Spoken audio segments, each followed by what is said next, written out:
Hi, I'm Jeff with Dayton Carpet Liquidators, and this is a video on how to buy the right piece of carpet for your family, or why carpet warranties are totally worthless. This is going to be a three-part video that goes over how carpet's made, carpet construction, and what fiber is right for you and your family. When you're buying a piece of carpet, wear is never the issue. What you care about is how long will something look good. That's the issue. Now, there are three main manufacturers of carpet. You have Shaw, you have Mohawk, and you have Beaulieu of America. And they make over 90% of the carpet in this country. Now, the problem lies in that 75% of all carpet they make is lousy for your hallway or high-traveled family room. Now, I know when you purchase carpet for your home, you want something that's going to hold up and maintain well. Most people think they know carpet. They go out and they buy carpet based on density and how it feels, does it have a good hand. And the problem is the mills know this. They make products that are easy for you to buy because they feel good, but most of them don't maintain well. And if it doesn't look good, you're not going to be happy. And so I want to help you make a good decision so you buy something you're happy with and you want to come back and purchase from me again. It's so bad that my number one rule of thumb is that if it feels good, it probably isn't. Now that sounds crazy, but most carpets that feel good are made of staple fibers, and they're going to fuzz and mat out badly in your abuse areas. Let me explain what staple fibers are.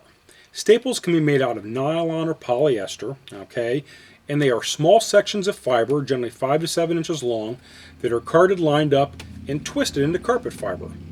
Now, like all wools are all staples because they're only grown so long. In synthetics, they can either be small sections and staples, or they can be filaments, which are long pieces of fiber that are then twisted and made into yarn. What happens is when carpet's made, the bottom of the yarn, the tuft, is supposed to be encapsulated in latex. The problem is on a staple, you get what's called as slippage.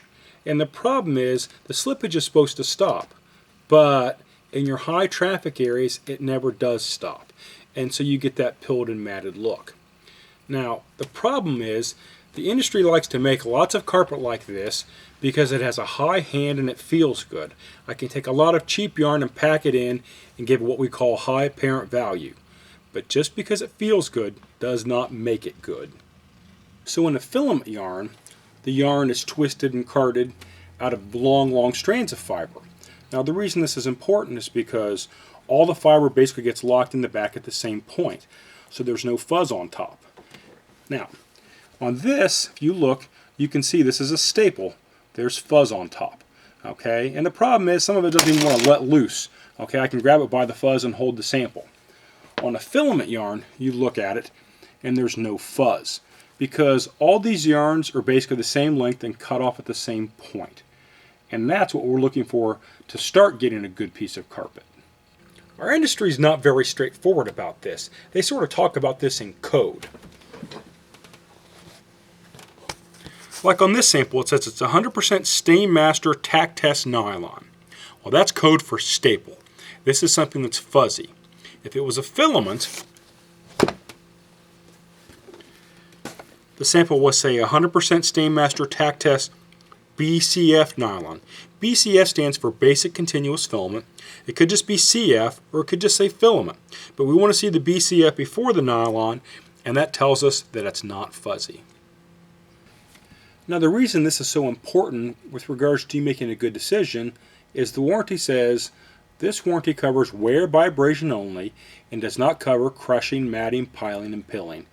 And a staple fiber is generally going to pile and pill, and it's going to make it mat out and look ugly quickly. This is the end of our How Carpet's Made video, and I hope it's been helpful for you, and I hope it helps you make better decisions.